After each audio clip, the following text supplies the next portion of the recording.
Beshalach. Who's your brother? Hashomer Achi Anochi. He's getting married, so Oh, he's busy, so forget Torah. Get married, forget Torah. לא, הוא מכין את הבית להורים שלו. הוא מכין את מה? ההורים שלי עוד מעט באים. אז מה? אז מבטלים תורה? חס ושלום. השומר הכי אנוכי. Parsha Beshalach 366. Vayi Beshalach Paro Sa'om. Paro sends out the nation. He sends them out because he can't stand them anymore. They're no good for him anymore. It ain't worth it. At the 10 plagues, it ain't worth keeping these guys. He got the message. But that's the key to the point. What I want to say earlier in the shul is that don't think for one moment that Paro sent out the people because he got overtaken or beaten up by Hashem. It's because he began to realize that Hashem was true. That's important. If it was because he was beaten up, what would it have said? It would have said, Paro, let them go. It would have said, Paro, let him, couldn't wait to be rid of them. No, it doesn't say that. It says, he sends them out. He wants the mitzvah. I want to do the mitzvah. There's a mitzvah to send the Jewish people out of slavery. I want to do it. Why does he say I want to do it? Because he recognizes God's truth. And we talked about it a moment ago and said that whenever people share information with people and try to be persuasive to other people and maybe share a thought that maybe they might consider and maybe you could be even influential over them, it's not valuable unless the people that receive it from you understand it, not because of your dynamic presentation or because of your persuasive arguments, but because deep down it resonates, it's the truth. I want to do this. It's the truth. And so we talk about this in terms of raising our children, to do not what we do, but to do it, or because we do it, but because they realize it's truth. So of course, that means we are opposed to brainwashing. But on the other hand, we're not opposed to slamming a guy 10 times. Boom, boom, boom. 10 plays, he gets slammed. But of course, the slamming wasn't just slam. It was, first of all, 10 different times, we explained last week. And more importantly, it was with discussion. There was warnings. There was opportunities presented. There was the attempt to realize that I am the truth. So I will therefore make your water into blood. I am the truth. Says, but I control the water. Says, Paro, that's not necessarily so. I can do the same thing. Watch my magicians. I'll bring the frogs out. That'll prove I'm the truth. And Paro says, no, that's not the truth either. I can do that too. You see, because at the end of the day, it's not what I can do that is the proof of my truth. It's my control of what I can do. A lot of people can do a lot of things. Big leaders of companies can build big things, but they can't completely control. And for as much as they do control, that of course gives them a certain level of truth. But where they are limited in control, that's where the truth ends. And I mean, could be that you're a boss of a company of 250 people, and these employees are truly under your thumb, and you pay them well, and frankly, they'll do everything you say, short of bowing to you, maybe even that, if necessary, right? People do, what do they call them? Students shine the teacher's apple, or apple shine as they call them, right? I mean, people do whatever. I mean, what would employees do to keep their job, right? Until one day, even your most devoted employee gets sick and tired of your tyrannical approach and says, I've had it, and leaves you hanging in a lurch. And you have to pick up the pieces of a project that didn't work. Why? Because some project. That's Hebrew for project. It's a very, very, very novel word in the Hebrew language. They're genius to figure out that word. Point is that President of the United States, President Trump, I mean, I imagine the people that work for him give him a lot of respect. Could you imagine someone working with President Trump being disrespectful?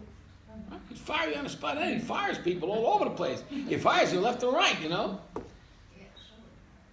Truth of the matter is that for as much as he's President of the United States, he also doesn't control everything. The Democratic Congress tries to stonewall him. And then he shuts down the government. At the end of the day, the only success you have in being able to get your truth across is if people really believe it. The 10th plague was the belief that God was true because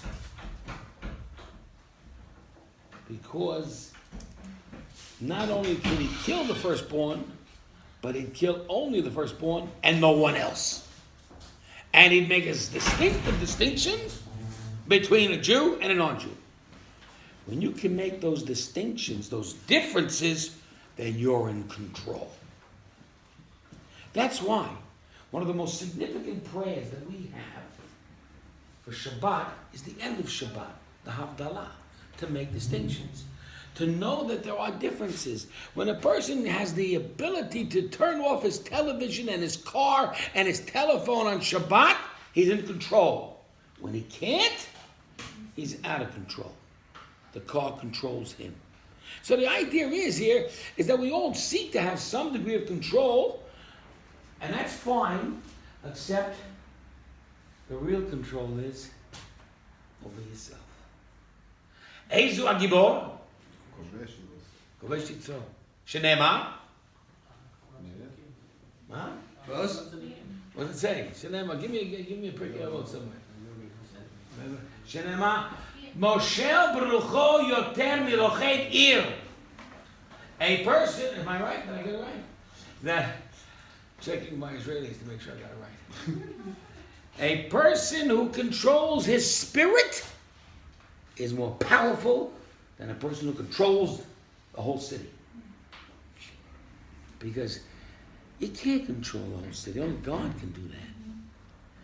So Paro has to know that he's in control of nobody. Not even himself. Not even his firstborn. Not even his family. That God's in control of everything. And that's when Paro begins to realize the truth. And that's why we have to learn from this, the experience, the importance of knowing that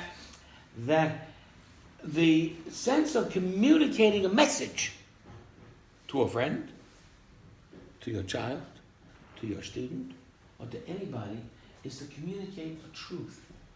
That the person says, yes, we are learning the truth of Hashem Thursday night here at Or Gedalia. What does that mean? That means that nothing can stand in its way. I gotta be here. Nothing. Because this is the truth. And I don't need a motivation to be here. I've already got it. The truth is the greatest motivation of all.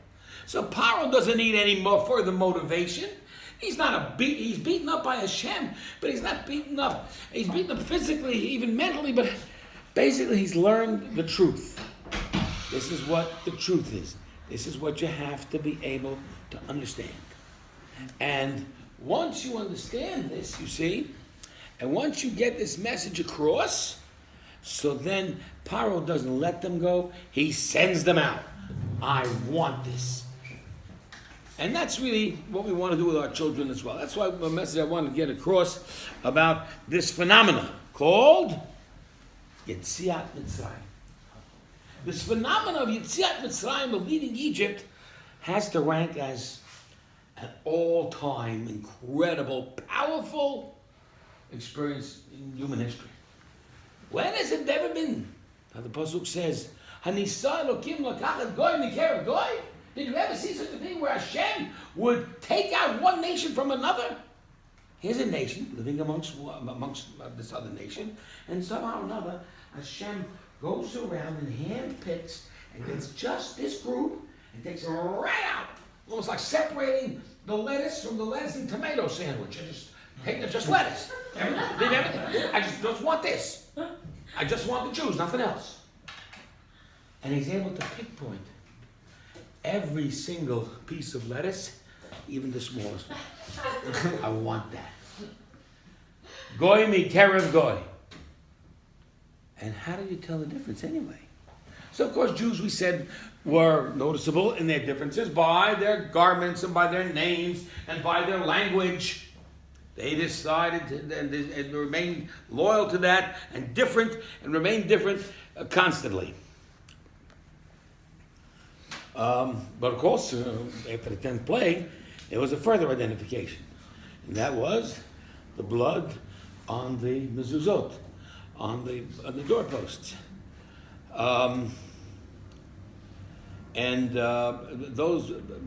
Those clearly are earmarked as Jews, so of course they all left with Mitzrayim as well.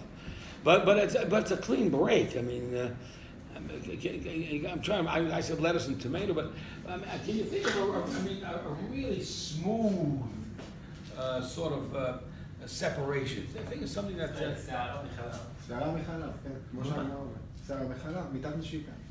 עוד פעם? שערה? Oh, the fat. No, like taking a piece of hair from a glass of milk. Yeah. Oh, okay, there you go, okay. Right, okay, something like that. Or you can keep the lettuce. But I'm thinking of a little more smoother. Egg, Rabbi. A yolk from the egg. Egg. The yellow. Yeah, the yellow from the white. Yeah. But it's got to be real smooth, like where the distinction is. There's just it's such a smooth break that there's nothing left. All the Jews are out of Mitzrayim. No one's left behind. But 4/5 were left behind. But wait a second, 4/5 were left behind. Holy moly, what are we going to do with that? So let me tell you a little bit. Let me tell you how Block figured that out. Yeah. It's like you put in the milk. Inside the coffee, and it's already like. Oh, milk in the coffee. Wait. You put the milk inside the coffee. That you can't do. But you cannot rewind it. But that's the whole point. Why can't you separate the milk from the coffee once it's in the coffee? Because that's called hitbolalut. What's hitbolalut? מה, they making coffee? כן, אסור. What's hitbolalut? נכון. When all of a sudden we have assimilation. And it's so assimilated, so heavily assimilated throughout the United States that you can't tell a Jew. Now, I go to a lot of different places, and of course I look very different than most people. And nearly every place I go, someone comes up and says, Shalom Aleichem, or Shabbat Shalom, or Ma Shlomcha, or Yiddish, or whatever. Everybody, or I love the easy ones, where someone comes up and says, Shalom! Oh, you know I'm Jewish. You know I'm Jewish, right? Don't you? I mean, I look Jewish, don't I? Now, this guy don't look one bit Jewish. So how can I possibly know that he's Jewish? But he knows I am. So obviously there's got to be something called identification marks, you understand? It's like, buying an object in the store and I'm saying an OU, that's kosher, that's not. That doesn't have an OU. The point is that the sense of identification gets lost when the mixture becomes, you can't separate it anymore. When it's no longer separatable, then a person becomes so assimilated into the American culture that he's no longer Jewish at all. He's totally American. And you'll know, and you can't tell. And he doesn't know. And then one day, some fellow who lives in way down in Texas, roundup cowboy, and he out there digging oil wells, big baron, and he's grows up with his hillbilly family, not very sophisticated people, but nice enough people. And one day, of course, he's got a very simple life. Graduated high school, barely. Never thought about going to college, so what's he doing? He was a worker, you know, and he gets in. And his biggest dream in life is a truck. I have a truck. And on top of getting a truck, you understand, is of course he has this very, very sweet girlfriend who's about as dumb as he is. But I mean, on a real airhead, you know. Anyway, so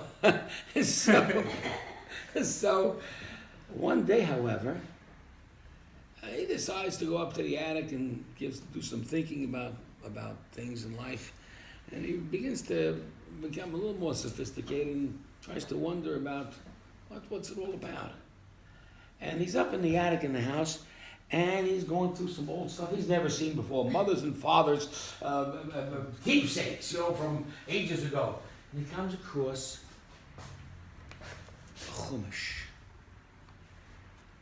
a book of the Torah. And he begins reading it, blah, blah, blah, blah, blah, blah, blah. Kind of interesting stories, you know. Whoa. And then he looks at the front, and he sees a signature in some strange language. Is that Chinese? What is it?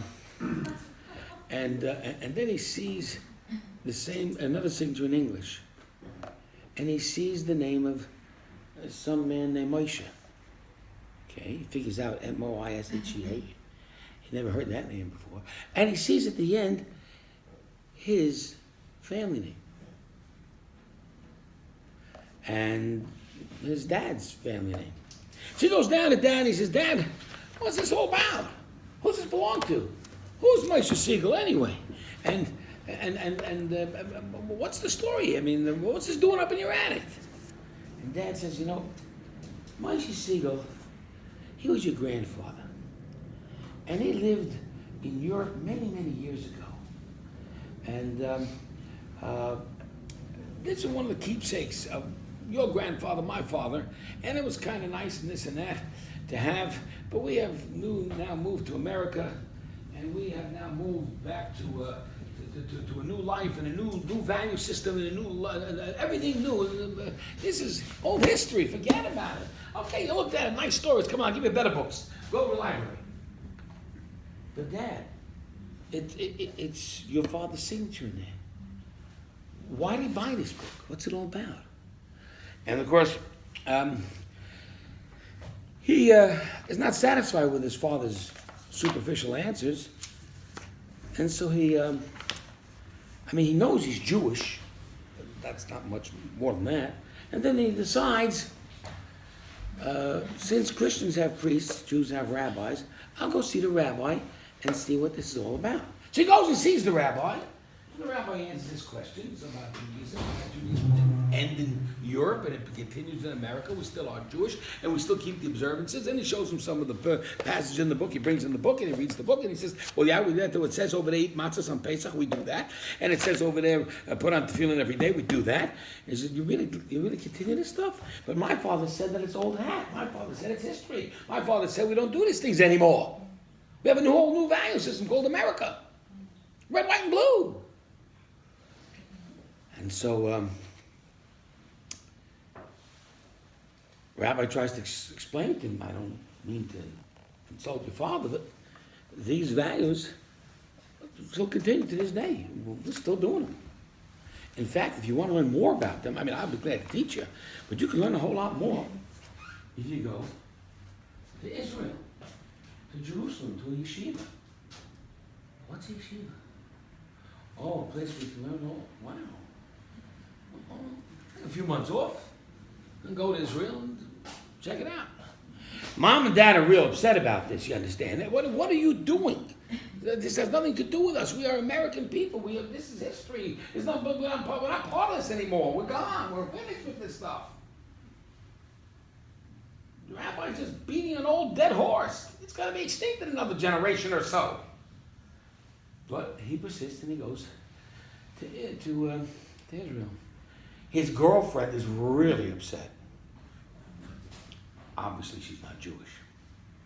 So he goes to Israel and he learns all about the past, and he really finds that he belongs to a people that's a great history, and that the great history is still going on, and this assimilation or dissolution or dissolving into the milk, into the coffee, the Jews into American society is really an aberration of truth. It's a fake. It's denying you your heritage. It's denying you where you come from. It's denying you your essence by picking up on somebody else's. And that's the whole idea of trying to know who you are. But God knows who you are.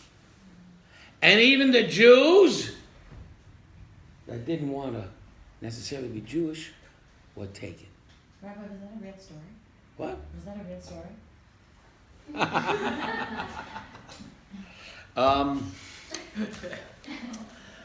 I'll tell you. Probably happened to Yeah, I'm sure it's For like sure it happened one to guy someone. took it. It's not maybe in Texas and all this, but some guy somewhere probably saw the book somewhere and went to yeshiva, and it happened all the time. Right. I mean, it's happened 100 times, and yeah, right. Really, 1,000 times even. But there's a song written about it. I believe that the song was written by my friend A.B. Rottenberg, and I have to find the song and maybe we'll play it because Pauline has played a few of my songs before, so maybe we'll see it. We'll hear more of it. But the point is that now you'll counter with me and say, but 4/5 didn't go out. Now you'll counter with me and you'll say, but not everybody left. That means the Almighty is ready to take you, but you are resisting. They didn't want to. They didn't want to. So let's take a look at it. Take a look at the next verse, 18. And God takes them on a longer path through the desert to the Yam Suf, to the sea, and the Jews came up from Mitzrayim chamushim. What does the word chamushim mean in Hebrew? How does he turn it to English? He calls it armed. Chamushim mezuyanim, neshet. But Chazal want to learn differently. They want to take the word chamushim and believe that it's from the word chamesh. And chamesh means echad min hachamisha. 1 out of 5 alu mitzrayim left Egypt. 4 out of 5 stayed back and died. Now, Itai says it, and it's true. They didn't want to go. So what would be if Mashiach came tomorrow and said, well, we talked about this, right? Yeah. And said, let's go, and you have to leave behind your 5-bedroom home in Encino with all your conveniences and live in a 2-bedroom apartment in Jerusalem. Or unless you can live in a 4-bedroom one in Rishon. They're a little more. In Rishon, they were a little more, in Tveria maybe, I don't know. But Haifa. But the point is that people would be resistant to go. We know that. But here's the real story. The story is that it took place. The 4/5 died during the plague of darkness. So we argued last week that the reason that Hashem brought the plague of darkness and plague of the firstborn and the locust was only to mop up what already had been done. For all intents and purposes, Mitzrayim was done after the 7th plague. Borad killed it all. Borad, the hail, was a mixture of water and ice put together into one smacking hail ball, which exploded, and I felt it was an atomic explosion. It destroyed the entire countryside of Mitzrayim. And of course, as you all know, last week's Parsha, the magicians of Paro came to him and said, let these people go. Haterem teidaki lo avda Mitzrayim? Don't you know that Egypt is gone? It's finished? And we said, don't you think that there were many attempts to try and persuade Yimach Shemoy v'Zichrei Hitler in World War II to stop the war by 44? We're done. We're finished. The Allies are coming. We're done. But then you got a stubborn leader who has no concern about what is happening to his constituents. and lets Berlin get bombed to rubble and leave Egypt to rubble.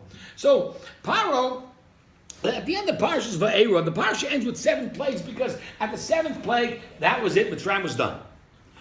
Comes the Parshas Bo, the last 3 plagues, that's where Hashem says, I'm not doing this to harm Mitzrayim anymore because I can't harm them anymore. So all I'm doing now is to do it for the purpose for the Jews to benefit. So, what do the Jews benefit by the plague of darkness?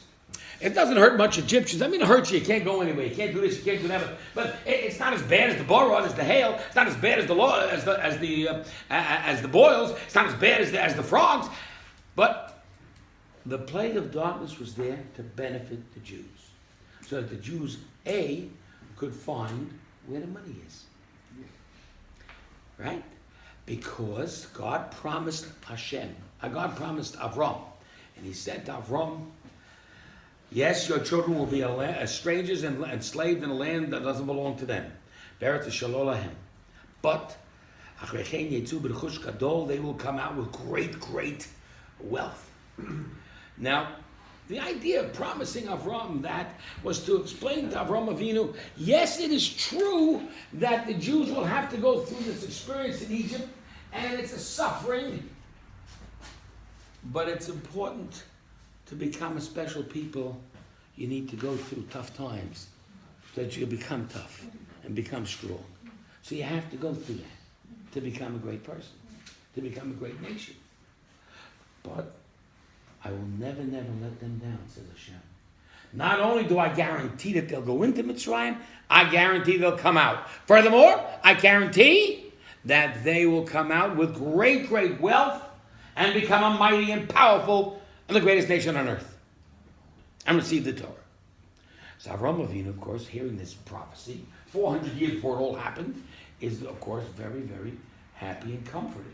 He's happy that he knows he's going to have a great nation, and a lot of children after him, and they're going to promote his message, right, and teach people to love Hashem.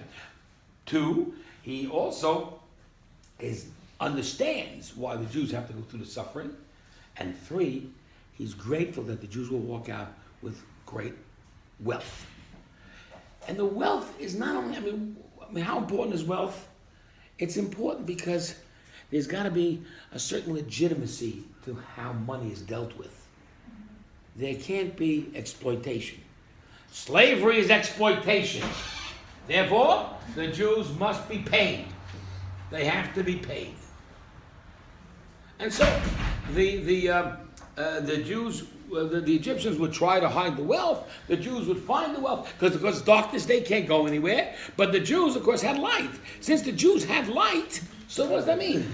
That means that they could find the money, and the Egyptians couldn't try to hide it because they couldn't even move. It was so dark. So therefore, what happened was that this benefited the Jews that they were able to find the money, but it also benefited the Jews and Hashem and this whole process by allowing Hashem to allow and cover up the death of the 4/5. So we said the 4/5 deserve death. Why do they deserve death? Because they didn't want to leave Mitzrayim.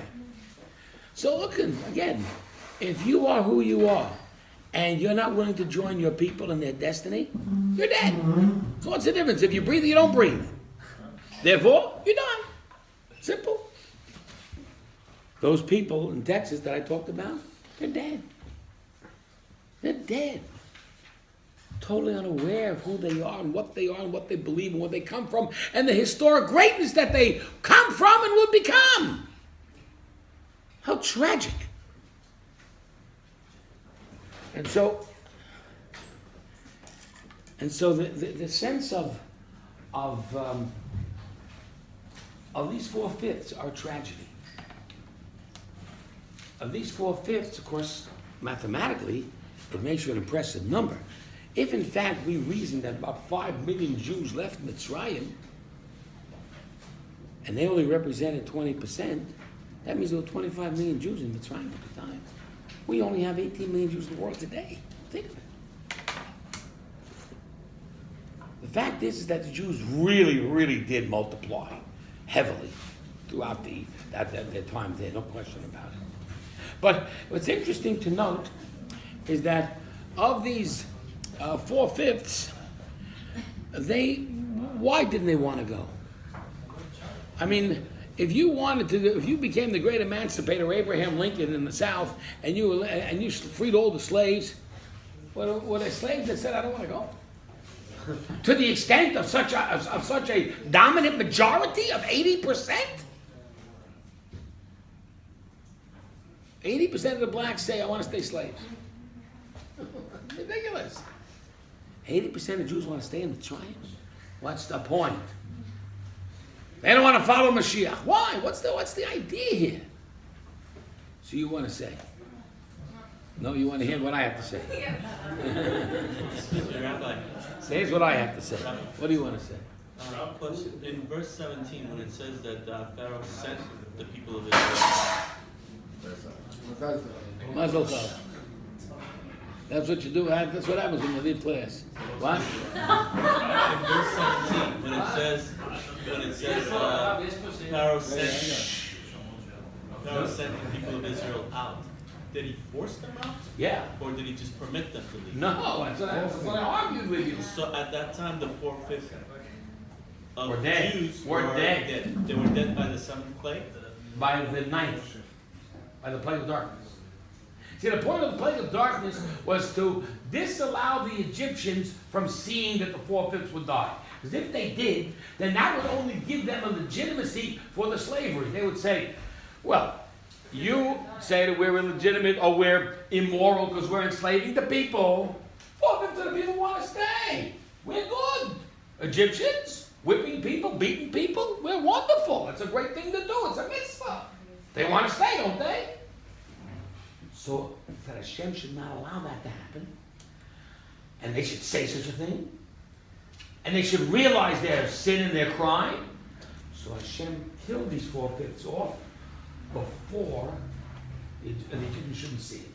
So when the people walked out, there were no dead corpses around or whatever. God maybe buried them all or whatever. Point is that the Egyptians never saw or realized that 80% didn't go.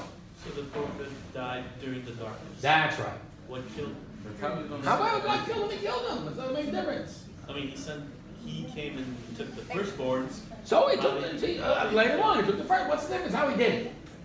No, how you don't notice 80%? So that's the whole point. God made, part of the miracle was to obscure them. I mean, let's put it this way again. Of let's say 80%. So 1 second, let's say 80% of people in America, they don't want to leave. Of those 80%, how many of them could you recognize as Jewish? You couldn't. I get it. They look Goyim. They look Egyptian. I get it. Okay. What is Makat Choshech? Exactly. It was a kind of, well, No, it's the let me give you an example. How many people have ever heard, the Israelis you should heard for sure, how many people have ever heard of the Museum of the Blind? The restaurant. You guys don't know this? Whoa, the Israelis don't know this. You know it. How do you know it? Oh, it's not supposed The museum, it's one of the biggest tourist attractions in Israel. באמת? It's one of the biggest. And it's Cholon. It's Cholon. בחולון. בחולון, ליד הבית. I'm telling you. איזה בושה. Yeah. I went with my children. It is, I don't know, I mean, the purpose of the museum is to teach people to be sensitive to the blind. And you walk into the museum and you are put into a room which is so dark, and believe me, I went in that room. It's so dark you simply cannot see anything. And you are experiencing life as a blind person. It's very, very overwhelming. For me, it was very, very overwhelming. Thank you. I couldn't handle it, and I was holding on to my daughter. Shira, hold on to me, Shira. I was very, very scared. I'm pretty much of a fluff, you know. I don't have a lot of courage. ששיים. So. It was a different choshech, though. They couldn't Right. Different chayshim. The chayshim became more mamashut, more substantial.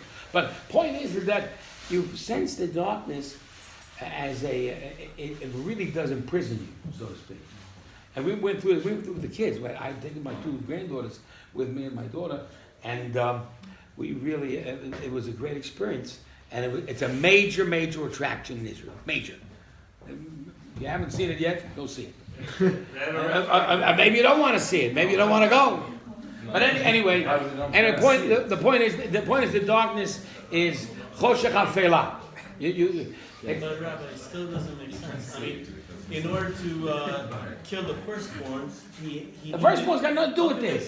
The firstborn is the 10th place. It's something separate. Can I just say something? No. Oh, Okay, go ahead. thank you.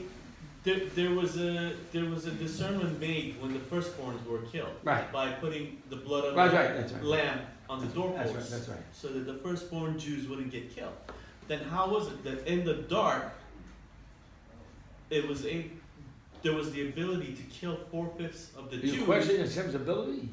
No, that's well. He did it. However, he did it. It's immaterial. Then why was blood needed on the posts? That's for us, not for Hashem. Hashem didn't need the blood. He knew who was Jewish and who wasn't. We needed it to identify. We needed it to be able to put the blood on the doorpost, not on the inside of the door, but on the outside. For us, we need to know. We need to know who we are. You understand? We need to know. For us. One more question. But I didn't even understand the first question. Why? Okay. You said that did Pharaoh really feel the mitzvah to send out the Jews? Did he really feel it a mitzvah? Sure, he felt he was Then doing God's why will. did he follow them after he sent them out to bring them People back? do change their minds. Uh-oh. People do. Have you ever made a resolution? I made a New Year's resolution. January 1st, 2019. I'm going to lose weight. Come on. Can I say something, Rabbi? Come on. People change their minds all the time. But Don't worry, it looks similar to us. Anyway. but it's not just that. I mean, Come on, people change their minds. Okay, but let me get to the point here. The point is that here we are in the middle of the plague of darkness, which Hashem is doing not to harm the Egyptians, because it doesn't matter, they can't get harmed any worse. And he's doing it just to make sure that the Jews get the money that they deserve, so that Avram Avinu should not be upset. Avram Avinu is in Shemayim. And he's then 5 generations. And Hashem has to deal with Avram. Avram Avinu is Abraham our father. Hashem respects him because of the great man that he was. And the promise that was made. So therefore the promise has to be kept. Otherwise Hashem knows that Avram Avinu will come and complain. You put the Jews in the slavery, you didn't take out the money, you didn't give them the money on the way out. So Hashem says they got to get the money. Frankly, suppose I'm in prison 10 years. Life in prison was miserable. Now, the warden comes, knocks on my cell. Block, you're going free. What? Now, you can go free today with the clothes on your back, or you can go free in 2 days with $100,000. Which shall it be? How many people would opt for today? How many people opt for $100,000? How many people don't want to vote? How many people are afraid to go to prison? Come on, let's vote. Come on, vote your conscience. How many people will wait? Will forego the $100,000 to be free today? 1, 2. Today without that? Without the $100,000. what's the point? Today without the $100,000. Okay, how much? Again, you have a choice. Oh my goodness gracious. You have a choice here. You can either be free today after 10 years of enslavement and imprisonment without a dime, or you can go in 2 more days and 2 more days. 2 more days. Just 2. Just 2. And $100,000. Better. What? 100,000 every day. Today? What? We'll try it again. Wait a second. We'll try it again. We'll try it one more time. One more time. Those for the 100,000, one hand only. Wait. One hand only. Those for the 100,000. Okay? Those for the 100,000. Those for today. Tova, you haven't voted. But why? Tova, you You have gotta to get vote. out there. It's been 10 years. What are you talking Yeah, about? it's been 10 years. Not 2 more waiting days. more What? time. That's 2 days. It's been 10 years. 2 more You don't days. know what you can change in 2 days? I already waited 10 years. Just wait. I don't have a credit score. Most I don't have the partner. I don't have nothing. 2 more days to go now. Okay. Okay. Okay. Obviously, you all have opinions. Obviously, you all have opinions, and you do not, and none of you are willing to vote. Okay. You should have said I 5 years. give up. 5 years. None of Yeah, you, man. none of you are willing to vote. Okay. Why do you 2 trust days. them? Why do you trust them? So the answer is, folks, is that most normal people will want to go out now. If you said it, Yes. Now, I don't mean to personally imply anything about you. I don't see the normal. I know, you need a psychiatrist. But- $100,000. That's right. That's right. I have a question for you. Right. I have a question for you, Rabbi. Okay. Stupid question. Stupid. You left jail today, right? After 10 years. I left jail, yeah. You left jail after 10 years. You don't have apartment. You don't have credit score. You barely have clothes. You don't know what you're gonna do. 2 more days. At least 2 you have your more life. days. At least you have your life. You don't quite, you see? Okay. You should have said, you know what you should have said, Rabbi? 6 months. Then I would say, you know what? But 2 days it's 2 days, that's a lot. 2 days, I'm sorry. I don't know. As Jess said, you know what can happen in 2 days. Okay. $50,000 a day. $50,000 a day. That's a You great don't job. understand, I think your life is worth more than $100,000. right, you don't understand the essence of prison. Now, to be perfectly honest with you, I do. Now, I didn't serve any time, and I don't want you to get the wrong message, but I did visit prison for many, many times as a chaplain. But I can tell you, as a chaplain, going into prison, both in the Jail or prison? both. Federal. Yeah, both the maximum and the minimum, right? And as you walk in, and you walk in with your chumash and whatever it is, you're going to teach the crowd, you know. Right behind you, click, and you feel it. You feel the clang of the bars closing behind you. It is not. It is very scary. Believe me. Now, my kids used to make fun of me all the time because I did that. So whenever they played Monopoly, ever play Monopoly? You know, it said just go to jail or something? So there was the part that says just visiting. Whenever my kids were 4, they always claim they're just visiting like me.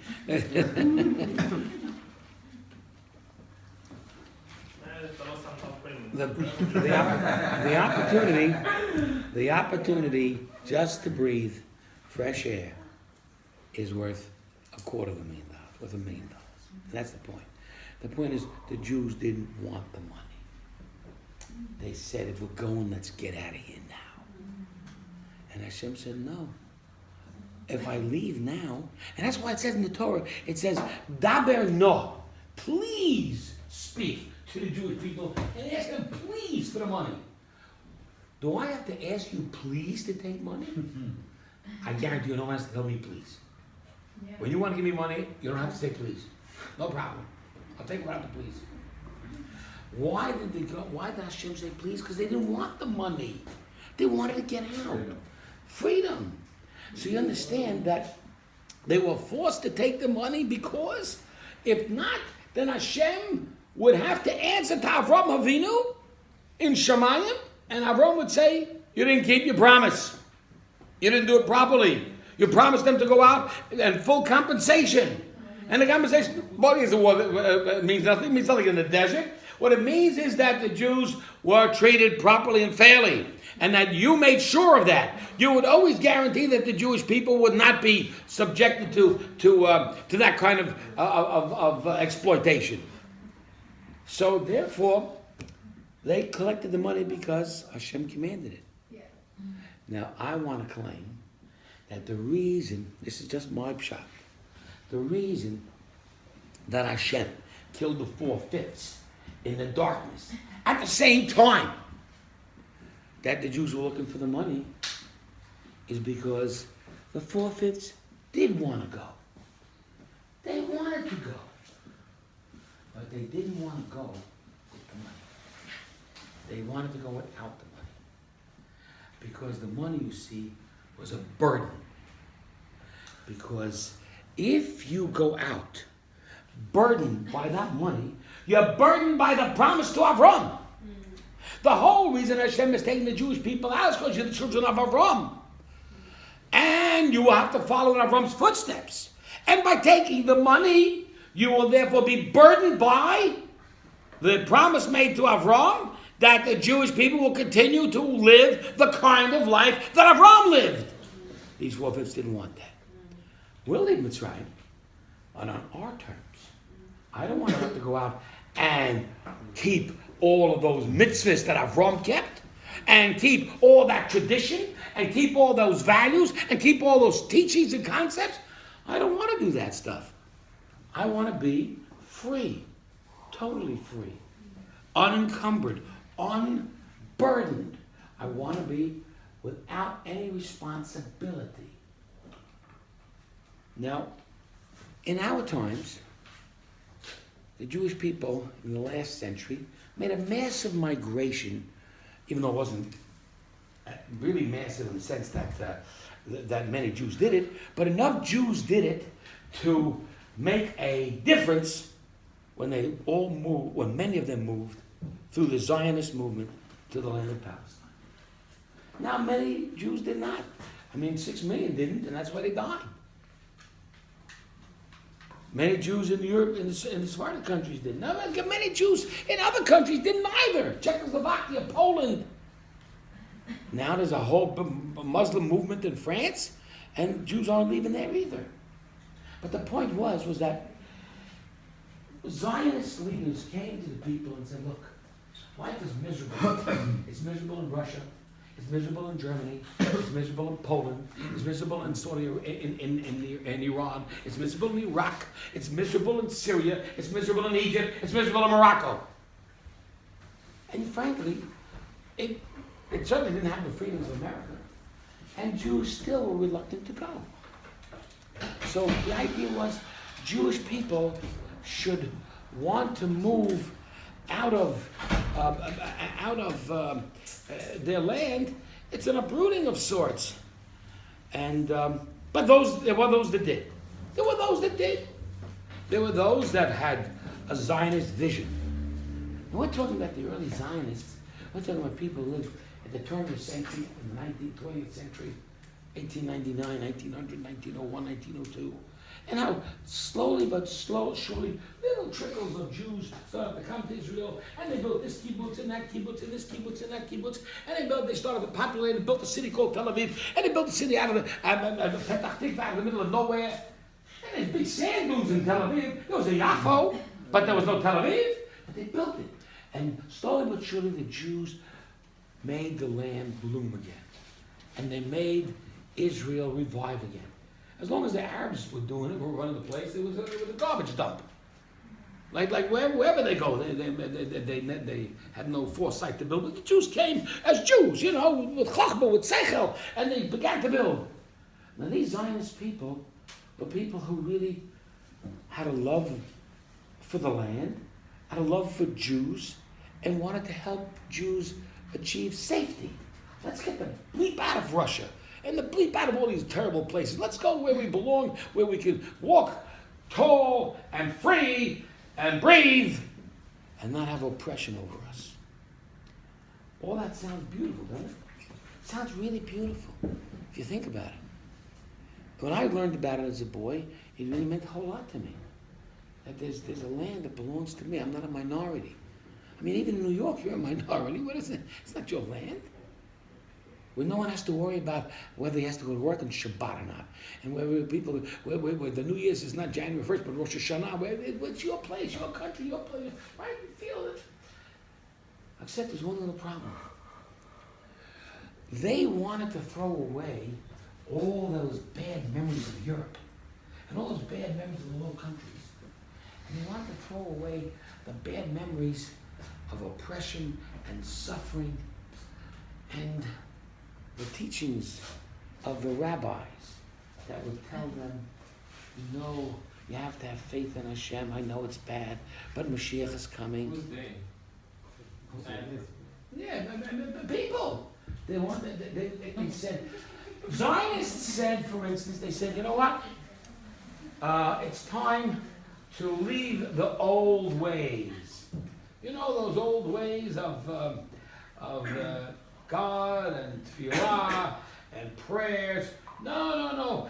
I mean, every time there was a pogrom, the Jews went to the synagogue and prayed. No, we got to fight back. Make an army. Be strong. Fight. So, of course, that was great stuff. The young people bought into it heavily. And slowly but surely, people trickled. All of a sudden, you turned around about late 1947, there was 500,000 Jews in Israel. There hadn't been 500,000 Jews in Israel for over 2,000 years. 500,000 Jews bought into this system. And it makes sense. It's enticing. It's tempting. It's like gold, it's like silver, it's like beauty, it's like joy, it's like fresh air, it's like the hills and the mountaintops, Palestine, Israel, the hopes, the dreams, and all the young people bought into it, and it all, these 500,000 flocked to Israel. Now many didn't. They were the older people who had their place and their jobs and their places and their communities or whatever it is. And we just I bet Knesset, and we said whatever it is, and they weren't that enamored with the idea of moving to Israel. After the Holocaust, of course, everybody started thinking twice. This is crazy. Who wants to stay in Europe now? Of course, on that hand, then you have the tragedy, the horrific tragedy today of who knows how many thousands of Israelis live in Germany. Breaks my heart. How a Jew can walk on that accursed land. How a Jew can walk on that bloodstained land. Well, we're making a good living. It doesn't cut it. But in the end of the day, for those that had the vision, they moved to Palestine, and slowly but surely, those that really were the leaders, for instance, and started getting people to we talked earlier about convincing people of an idea, not brainwashing. I mean, some people try that too, but they're just convincing people of the idea. Come on, let's go to Israel. Let's go to Palestine, whatever it was in those days. So, okay, let's go. They all go. Or a whole bunch of them go. And then there's 500,000 Jews there. And guess what? The land is paradise except one little problem. There are 7 Arab countries that hate your guts. 7 Arab countries that are as bad as Nazis. 7? Well, there are 21, but the 7 are more proactive than the others. Now, so, if you want to be a good Zionist, and you really want this land, and you really want this breath of fresh air, and bring up your children in a beautiful land, not oppressed by Goyim, so the only way to do it is to fight. So, everybody, who wouldn't? Now, you know you're putting your life in danger, but it's for a great cause. It's for your land. It's for your people. It's for your family. It's for the chance to have a Jewish state for the first time. It's independent of Goyim for 2,000 years. It's a magnificent idea. All this beauty, all this absolutely tantalizing thinking is harmed by one nakuda, one problem. When those Zionists decided to abandon Europe, or Morocco, or whatever, they wanted to abandon all that religion that was in there. Religion! That's for people in Chutz La'aretz. That's for people in Israel. You're a good Jew already. You don't need that. If you're out living outside of Israel, then you need a shul, and you got to pray, and you got to put on tefillin, and put a mezuzah on your door, and eat kosher. But now you come to Israel, speak Hebrew, join the army. You don't need to do anything else at all. So the whole idea was, that's the idea, we'll all leave Europe, and all those religious parts of European Jewish living we'll leave back in Russia, leave it back in Germany, leave it back in Poland, leave it back in Hungary, and leave it, all those Hasidim, Hasidim, with their beards and their payas and their hats and their coats and their tzitziot. Let's get rid of that stuff. Because we need to breathe fresh air and breathe free. This is not allowing us freedom. This doesn't allow us freedom. We need choshiyut. We need to be free. And everybody bought into the idea. And all of a sudden, 85 to 90% of these Zionists who truly love the Jewish people and truly loved Israel all became totally and mostly anti-religious. In other words, religion has nothing to do with Judaism. That's their argument. They want to go to Israel, but on their terms. Jews in Egypt? I don't mind leaving Egypt. Sure, it's a great idea. But not with all those mitzvahs.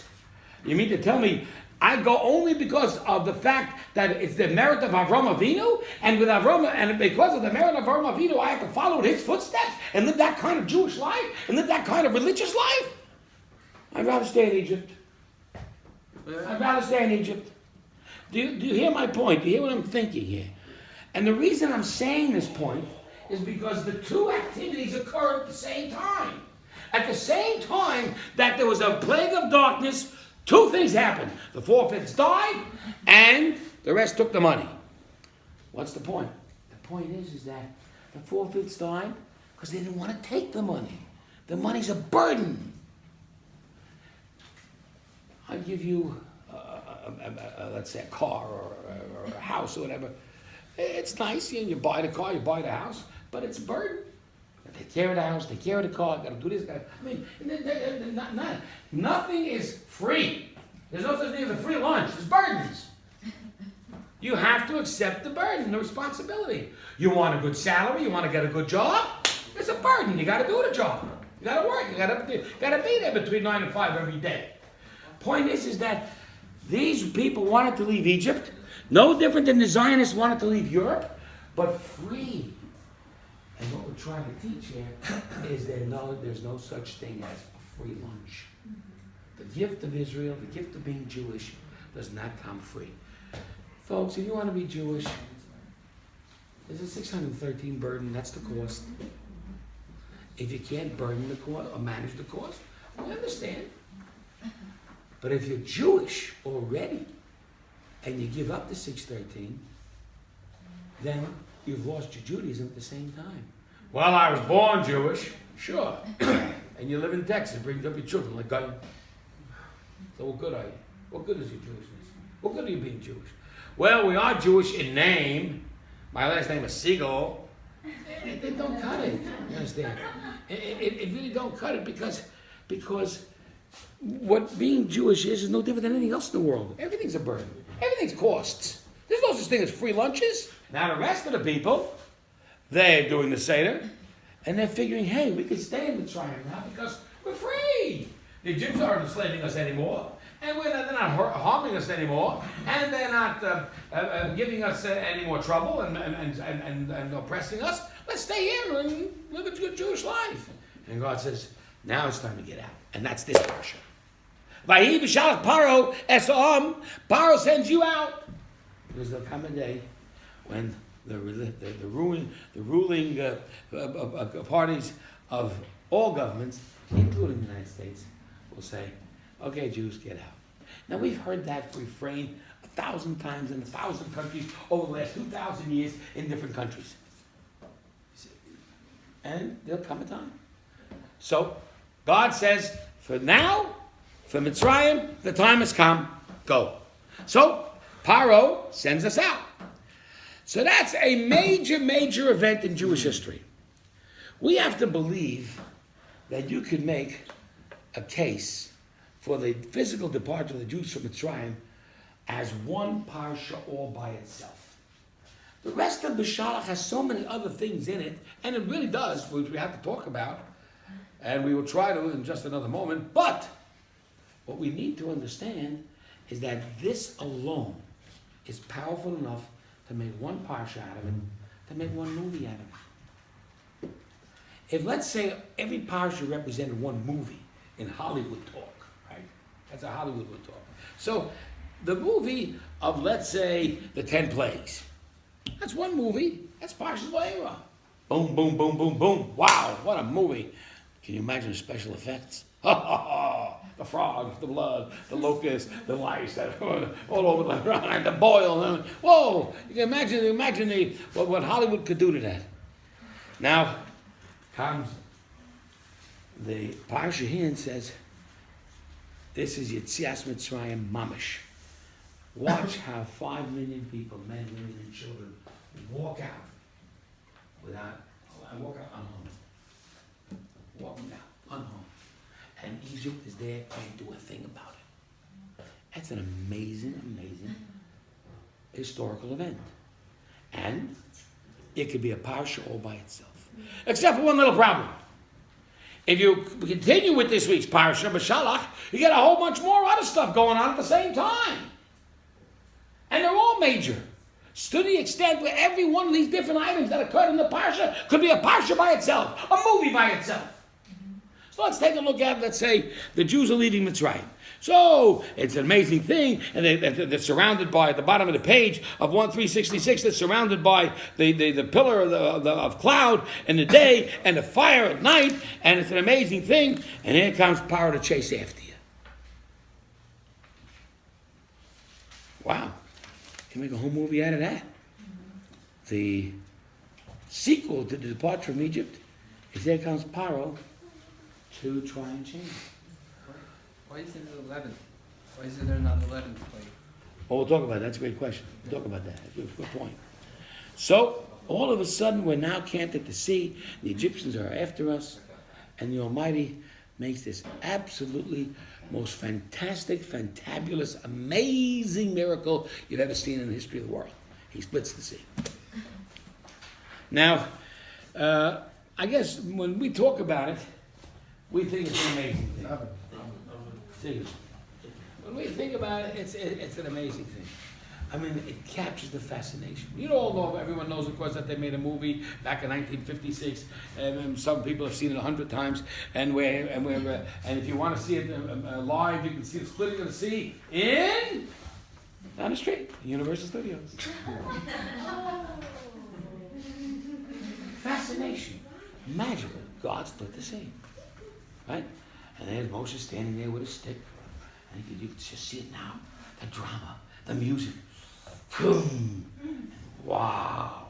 And the Jews walk through. Incredible! Overwhelming! What a movie!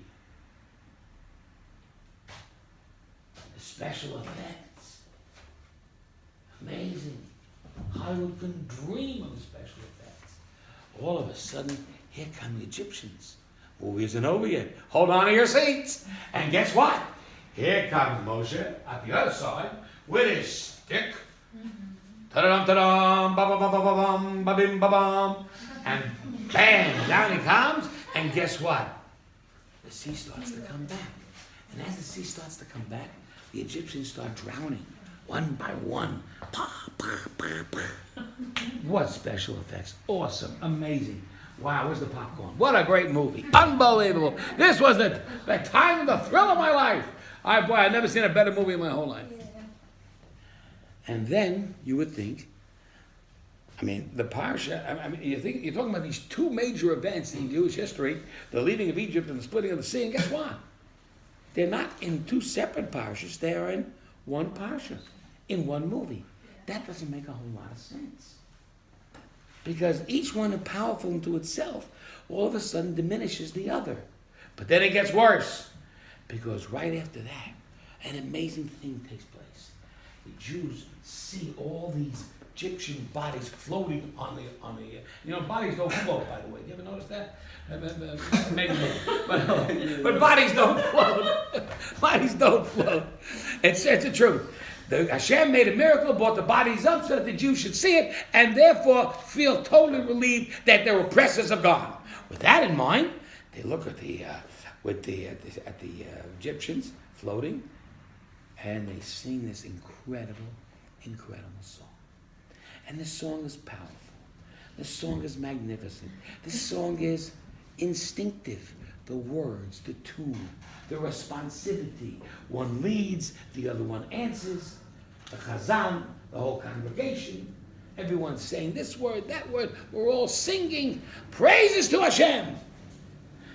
The song itself, of course, is written in the Torah, word for word, verse for verse. And it's written in a very interesting way. It's written in verse rather than in prose. In other words, it's not straight lines, but it's a little bit here, a little bit here, a little bit here, a little bit there. It's open. It really is very open, and you can see it's almost like a poem, like a song, and a refrain.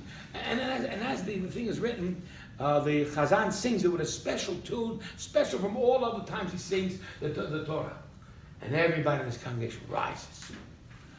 And the description of what happened to the Egyptians and what happened to the Jews and how we were saved and how we thank God and how we sense Hashem in this magnificent experience, that's a movie unto itself.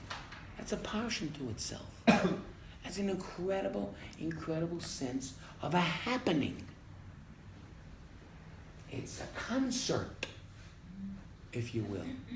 And it's a magnificent concert, all happening in of itself, by itself, automatically, without rehearsal, just a feeling, an overcoming, an overwhelming feeling of Hashem was with us, He saved us. Well, right into that, yeah. Is that the Michamoka? That's right. That's part of it. You know, almost one verse of it.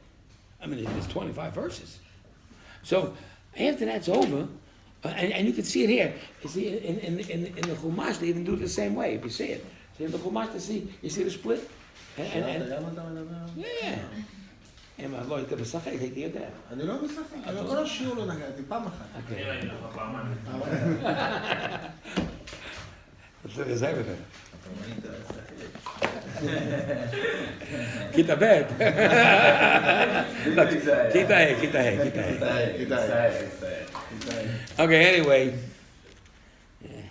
every once in a while I digress into Hebrew. The Israelis just have this effect upon me. Right after that, the people are marching through the desert and there's nothing to drink. And they need water. I mean, the people keep, what? You start complaining. I'm sorry? And they start complaining. And the Almighty comes through again in His most miraculous fashion. Moshe Rabbeinu picks up a stick and hits the rock, and out when the water comes the rock. Now, maybe you might think it's a small event. I mean, after all, we all do it every day. Every day you go to a water fountain, you push a button, out comes water. It's no different hitting with a stick. What's the difference? What would happen if, let's say, you went to the water fountain and you pushed the button and the water didn't come out? You'd be angry. You'd get the water fountain. There's a water. Expect the water. We learn to expect nothing. We learn that everything's a miracle. Water coming out of a rock is no more spectacular than water coming out of the fountain. Point is that at the moment, it's the sense of Hashem's providing. How many people sense and appreciate the Almighty's care for us, providentially, the sense of HaKadosh Baruch Hu, the Holy One, there for us, giving us the water we need. That's a movie unto itself. That's an amazing event. It's as powerful as the splitting of the sea. I mean, the people are wow, amazed. Well, there's no food, says Hashem. Moshe, put your staff up to Shemayim. He will come on down from heaven. Hamotzi lechem min hashamayim. Not min haaretz, min hashamayim. That's where it came from. Can you imagine such an experience? Is that not a movie unto itself? Just the sense of being fed, 5 million people being fed with man. What is man? Man is not. Let's see now, I'll tell you what man is. Every one of you, right now, think of your favorite food.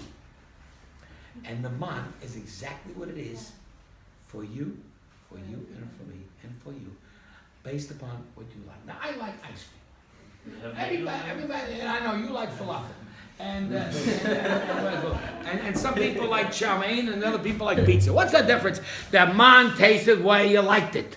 Whatever that you wanted, the man had. It's amazing. I mean, imagine people are happy. People are coming in, right? I mean, and enjoying all the foods that they like. I mean, it's better than the finest restaurant, and it's delicious, and it's tasty, and it's fulfilling, and it's magnificent. An incredible, incredible experience. Right? And you pack all of this jam-packed into one parsha. It's Yad Mitzrayim. The splitting of the sea. We had Yam Suf. Mayim min ha-sela. And man min ha-shamayim. All in one parsha. And all of a sudden the parsha is not over. I would think by this time the people in the audience, wow, I got my money's worth. No, there's more to come. There's more to come. Because here comes Amalek, the evilest nation on the earth, to harm the Jews, to fight the Jews. Now, I don't want to get into it too elaborately because that's the point I want to make, but let me just say one thing about Amalek. Amalek, you see, is compared to a person going into a bathtub. Now, this bathtub or this spa, whichever you want to say it is very, very hot. It's scalding hot. Everybody goes in, you know. Oh, right? You ever go to a cold pool? See people with their little feet, they're getting jump in the water. No, I'm afraid it's too cold. This one's too hot. People are afraid. All of a sudden, one guy decides, watch me. He jumps in. He gets all scalded, of course, but he comes out. And he says, guys, it can be done. Oh, yeah, okay, you'll get a little fray, you'll get a little burnt here and there, but it can be done. And besides, it's cooled off now. You know who cooled it off? I did. When I came into the water with my temperature, which is a whole lot less than the water's temperature, so then, of course, the water got a little colder. So for you, the second and third and fourth, fifth guys, it'll be a lot easier. Come on, guys, let's try. That's what Amalek did. Because the Jewish people left Mitzrayim with an invincibility and invulnerability. They came out of Mitzrayim and everyone was afraid of us. My God! Who would want to tangle with the Jewish people after what God did for them in Egypt with 10 plagues? No nation would want to tangle with the Jews. No nation would want to fight the Jews. Except comes Amalek. And Amalek has the audacity and the chutzpah and doesn't even care what it does to itself. It's so evil, it doesn't care if it hurts itself, as long as it can hurt someone else. That's the evil of Amalek. That's the evil of Nazi Germany. That's the evil of terrorists. I don't care who I hurt. If I hurt I'm a suicide bomber. I'm going to kill me. Yeah, but I got 10 other people with me. Insanity. This is Amalek. It's the evilest nation on earth. Our mitzvah, which we're going to learn about on Sunday, coming up, because that's the mitzvah we're going to learn, is about the eradication of Amalek, the obligation to destroy them. So we talk about that for a second. Men, women, children, kill them all. That's a mitzvah. What do you mean? Well, here's what I mean. I mean that I want you to take a trip in a little rocket ship back in time to 1891. And I'm going to place you in Austria. And in Austria, in 1891, I'm going to send you to a hotel room, or to a house, let's say, where this cute little boy is 12 years old. and I want you to shoot him dead. Can you do that? Boom. That is a mitzvah. Because that guy you're going to shoot dead is him. Now you understand the mitzvah, the evil of these people, the Amalekites, bent on destruction and harm. And this was predicted by a Talmudic statement in the Gemara 2,000 years ago. It even said Germania. Germania, in Megillah. At the end of the day, the important thing to remember is that this sense of this happening, of when Amalek attacks us and shows the whole world, I'm not afraid of God, I'm not afraid of the Jews, let's attack them. Well, in the end, Amalek loses. And eventually, our obligation is to kill them out. But, not now, and only in Israel, only when we have our nation. But the point is that for that moment, there was a great danger of Am Yisrael. And of course, they fought valiantly. Who was their leader fighting the general? Joshua, Yoshua. Yoshua, of course, was Moshe Rabbeinu's student, his Thomas. But in the meantime, while the fighting was going on, look what it says. What does it say? It says, as long as Moshe Rabbeinu was on the mountain and raising his arms in prayer, the Jews were winning the war. The moment that he got weary and he put his arms down, the Jews started to lose. So the Torah says, look what it says here. That here came Aaron and Hur to help Moshe's hands stay raised, so as long as there was prayer, the Jews would win. Very good. And it says so on page 392, verse 11. It happened that when Moshe raised his hand, Israel was stronger. When he lowered it, his Amalek became stronger. Moshe's hands grew heavy. They took a stone, put it under him, and he sat on it. And Aaron and Hur supported his hands. One on this side, one on the other side. He remained with his hands in faithful prayer until sunset, and Yoshua weakened Amalek and got rid of them. This is a movie unto itself.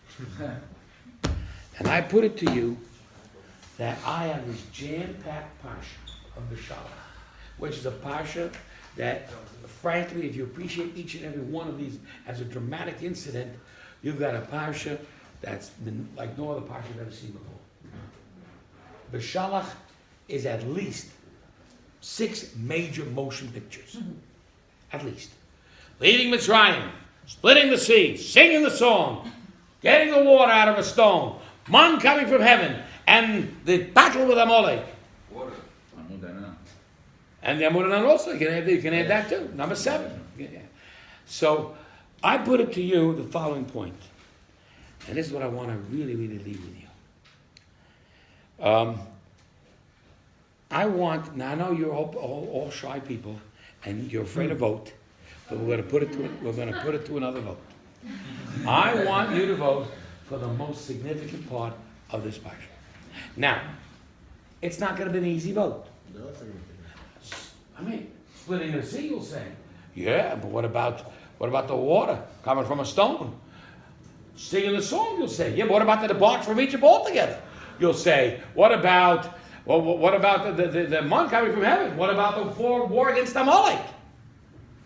It's a hard vote. So you got to start thinking. But while you're thinking, when I have one more point before the vote, and then you can all go home. You ready? Yeah. Here's the. They're very ready. You're ready already. Okay.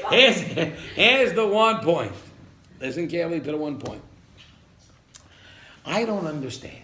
At the beginning of the parsha, it says that God took the people through a long, convoluted route through the desert to the sea. But because of the fact that if Hashem had taken us on the shorter route, we would have seen the Plishtim, and the Plishtim they're all fighting amongst themselves all the time. We'd see this war or fighting, we'd get all scared and run back to Mitzrayim. So Hashem took us a different route. We shouldn't see the Plishtim fighting. You can understand? But at the end of the parsha, we meet up with Amalek. We don't just see a war, we're engaged in one. And there Hashem is not worried about us to take us away from, and give us a different, we should have gone a different path. Like the beginning of the parsha went a different path, should have gone to the end of the parsha a different path. What happens somewhere in the middle of the parsha changes everything, and that is the most significant thing in the parsha. So let's figure this out now. All those for the departure from Egypt. Not a vote. Okay. All those for the splitting of the sea. You're voting for. Here's what you're voting. Here's what you're voting for. Okay. Fair enough. Here's what you're voting on. Listen what you're voting on now. Huh? If you get it right, you get a prize. Listen what you're voting on. You're voting on which is the most significant event of the parsha. Is it the departure from Egypt, splitting of the sea, getting the manna from heaven, getting the water from the stone, having the crowd, beating a beating a molech? Which is the most significant event of this parsha? So, okay. We're taking a vote. We're taking the vote. Ready? Okay. For the departure from Egypt. 1, 2, 3, 4, 5 monumental votes. 6, 7. 7 votes. The departure from Egypt, the most powerful event of the parsha. I mean, we're walking out of the movies and we're talking, and we're saying, what a great movie, blah, blah, blah, blah, blah. What's the most significant part of the movie? Okay. So, we have 7 votes for the departure from Egypt. How many for the splitting of the sea? 1, 2, 3, 4, 5, 6, 7, 8, 9. One hand only. 9, 10. 10 for the splitting of the sea. The most powerful, amazing event in all of the time. Number 3. How many people voted for the song that the Jews sung? 1, 2, 3, 4, 5, 6, 7. Behind you. You changed your vote for what? I changed my vote. Okay. I gotta. Okay. The man from heaven. Anybody? I mean, you're not fascinated by that? I'm sure it was delicious. We are. Delicious. I mean, we're not diminishing. We're just saying it's not number 1. Yeah. I don't know, boy. Getting to eat when I'm starving? I don't know. Those 2 slices of pizza, baby, they sure felt good. And it came from heaven. And guess what? They were free. Whoa. They were free. I think I know the answer. So, okay, no one votes for the food. Okay. No. The water from the rock. Nobody votes. Yeah. How about if I told you that it was Jim Beam from the rock? It's a different story. How about if I told you it was Machia? Machia from the... right? Oh, baby, right? And now, come on. The wall... How many for the rock? Nobody for the rock? Not even Jim Beam? No? Okay. Tova? Jim Beam? Okay, how about the fight of Amalek? The fight of the century. Come on, the fight of the century. The fight against the wickedest nation of all time that had the courage and the chutzpah and the brazenness to go against God and against the Jews. And guess what? The Jews were defenseless. They were frightened. They were slave people and frightened with a slave mentality and couldn't fight back and said, Moshe Rabbeinu prayed for them. I mean, God, our very existence was at stake with this war of Amalek. And no votes for Amalek? Oh, man. I should have been promoted for movies. Hollywood should sign me up. Okay, everyone's vote is in? Yeah. One last time. Depart from Egypt. One last time. Splitting of the sea. Overwhelmed. No. One last time. The song. No. One last time. The rock. Wait, the song is splitting of the sea. No, it's 2 separate things. It's separate things. Wouldn't you agree that 2 separate things? The song is... Okay, and the answer The is... song, everybody knows. And that's the difference also between Egypt to Amalek in the end. The song. The song is about the spirit of the sea. And the answer is... Coming to the stage.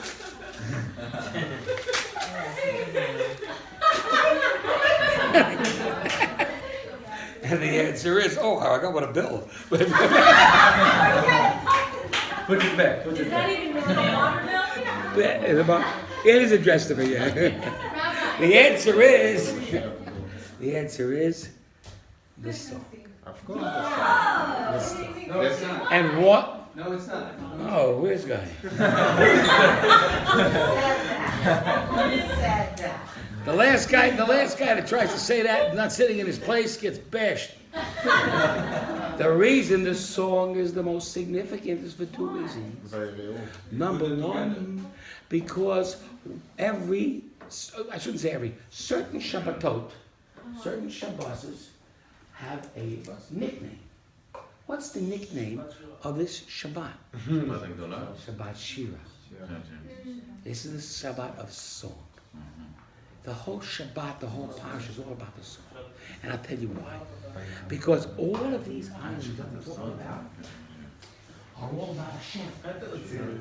The one thing that's about us is the song. You hear clearly.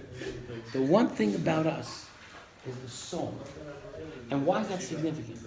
Let's understand what a shira is. A shira is a song. What's a song? A song is where you express communication. L'mala min hateva, above normal communication. Normal communication, people talk. You say this, I say that. But if you ever want to really say something really important, you give them a little inflection, a little tune, a little drama, a little something. Then the words become a little more impactful, so to speak. And then when you sing a song and you raise your voice in this absolute spiritual state, we want to say that Shir is Kodesh. Shir is holy. And when you get to the Song of Songs, Shir HaShirim, says Rabbi Akiva, the Shir HaShirim, the Song of Songs that was sung by whom? By Shlomo HaMelech, is Kodesh Kodashim. Kol HaTorah Kula is Kodesh. All the Torah is holy. But the song is holy of holies. Kodesh Kodashim. Why is that? Because the whole Shir HaShirim is a love song. It's a love song between a man and a woman, between a husband and a wife. And Chazal teach us is really an allegory for what? For love to Hashem. And I've said this 100 times. The world at large knows of God, recognizes God. It will revere God, respect God, even listen to God. At least some of them have that potential. But only the Jewish people can love God. V'ahavta es Hashem Elokecha. You shall love the Lord your God. This, of course, is made possible because love only operates in the singular, with one person. You can't have multiple gods and multiple loves. That's why you can't have multiple wives. You have to have multiple husbands. You have to have Shema Yisrael, Hashem Elokeinu, Hashem Echad. God is one. He's the only one in my life. V'ahavta, I love him. But understand, that's Shema Yisrael. Only Israel can do that. The Goyim can't. This is a gift that Hashem gave us in terms of that connection. And He does it for us because of all the protection He gives us and all the miracles He does for us and the splitting of the sea for us. But we got to respond too. Love is a two-way street. We know God loves us. Do we love God? That's the question. And the answer is, V'ahavta Hashem Elokecha, you love the Lord your God because why? Because the moment you see that sea split and the Egyptians drown, you don't say, well, that was a great scientific phenomenon. You don't say, well, the east wind came over there and brought up a big tsunami. What you say is, the Almighty loves me. Hashem loves me. And when you say that in the form of a song. And that's the reason why, by the way, in Jewish tradition, women are not permitted to sing in front of men. Because since the song aspect is an aspect of high spirituality, and a woman has her very essence in her being is such that the stimulation, even from a voice, can be powerful. Especially if the voice is in song. And that's why we have to be very, very careful of that ruling. And that's part of the importance of tzniut, of modesty for women. This being the case, we understand that the song of how the Jewish people responded to this event is overpowering. But always remember, you can have the most powerful event in all of history, and there'll be some that will respond positively towards Hashem, and some will respond negatively. And we'll say it doesn't mean anything. It's just some sort of event or occurrence. And so the idea that the Jewish people had enough strength within inside them to realize that was the V'yah Yisrael at the Yad Gdolah. God, Hashem saw, the Jewish people saw the great hand of Hashem. At that point, you understand, that was what made the difference in them. The Jews at that moment transformed. They changed. And even though they still hadn't gotten the Torah yet, but they had reached a level where they were ready for the Torah. And they just needed to march through the desert and finish the Sfirat HaOmer and then be ready for it. It's the Yam Suf that made it happen. Now you know that God says there's a holiday called Pesach. And you know that Pesach is Shivat Yamim Kachal Matzol. I want to eat matzah for 7 days. But the Yom HaRishon, Chag Hashem. So the Yom HaRishon, the first day, or in Chutz La'aretz, let's say the second day, right, becomes Yom for Chag. You can't go to work. But since we're eating matzahs the rest of the time, what are the rest of the days called? Chol HaMoed. Because the Yom is still in effect, it's just not. The holidays are basically still in effect, it's just not a full-scale holiday like the first day or the first two. But all of a sudden, the Torah says something very weird. The Torah says, by the way, when you get to the seventh day, that's the first day holiday, and 5 days Chol HaMoed, or the first two holiday, and 4 days Chol HaMoed. At that point, you get to the seventh day, and they say you have another Chag. Why? Because that's the day of the Kriyas Yam Suf. That's the day when they split the sea. That's the day when the Jews were totally emancipated. That's a Chag. And so the beginning of the holiday is a Chag. The end of the holiday is a Chag, with the middle days in between becoming Chol HaMoed, which you now understand how it operates. When Israel will be 151, Chutz La'aretz will become 242. But at the end of the day, what we learn here is that there's a transformation of the Jews in Mitzrayim at the Yam Suf, at the splitting of the sea, that there was not, even after the 10 plagues. At that point, we changed. We changed so strongly that we now could handle Amalek. So at the end of the Parsha, when Hashem brings us to Amalek, why wasn't he afraid that we'd get all bent out of shape when we see the Amalek? Because now we're different people. We responded to the splitting of the sea with a song of such immense power and spirituality. These people can handle Amalek, and no problem. So the splitting of the sea is a powerful event. And the movies capture it. And Universal's got it. Problem is, in the movie, you will not see the Jewish people sing. And that's sad. Because that's the real highlight of the Parsha. And the highlight of the movie. It's the Jews in their incredible sense of connection with God, and they're rising above themselves into a spiritual state and frenzy of passion and excitement. Because what is a shir? A shir is a song. What's a song? Passion. We no longer sense God, we now love God. What a movement. What a moment. What a change. What a transformation. These are people that can handle Amalek. They can't handle the Plishtim at the beginning of the Parsha, because they're not ready yet. But the moment the Jews sing that song. Now, you know, Baruch Hashem, we celebrated today 2 wonderful events, 2 wonderful, beautiful people amongst us join the Jewish people today. Right? Now, Chana and Liana, you know, they went to the mikveh today. They were singing the song. They were singing. That's the event. That's the moment. You sing when a moment like that happens in your life. Take the moment, capture the moment. Now, it used to be in the old days when they had cameras. Nowadays, we don't have cameras. There used to be a camera called Kodak. Who remembers Kodak? Okay. And if you really wanted to take a good picture, you would capture the Kodak moment. You hear that? The Kodak moment. You hear that? That's the moment of this morning. You hear that? That's the moment when Hashem split the sea. That's the moment when we sang the song and fell in love and deep embrace with the Almighty. That, it changes people. And today, Chana and Eliana changed.